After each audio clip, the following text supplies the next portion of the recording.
கந்த சஷ்டி கவசம் கொடுத்த பாலதேவராய சுவாமிகள் அதுல ஒரு முறையும் சொல்லியிருக்கார். ஒரு நாள் 36 கொண்டு ஓதிய ஜெபித்து உகந்து நீர் அணிய அப்படின்னு சொல்றார். அதாவது 36 தடவை படிக்கணும்னு சுவாமி சொல்லியிருக்கிறார். உங்களால முடிந்தால் காலையில அந்த 36 தடவை படிக்கிறதுக்கு உண்டான நேரத்தை ஒழுங்கு செய்து விடாம படிக்கலாம்.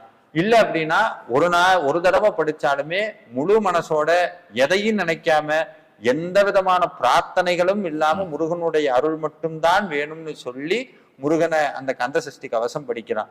இந்த கந்த சஷ்டி கவசம் படிச்சு முடிச்சதுக்கு அப்புறம் நீங்க வேலைக்கு போறீங்க இல்ல ஏதாவது எங்கேயாவது போறீங்கன்னா அதுல ஒரு வரி வரும். எல்லா பிணியும் எந்தனை கண்டால் நில்லாதோட நீ எனக்கு அருள் செய்வாய். இதை மட்டுமே சொல்லிக்கிட்டே இருக்கலாம். கந்த சஷ்டி கவசம் காலையும் படிக்கலாம், மாலையும் படிக்கலாம்.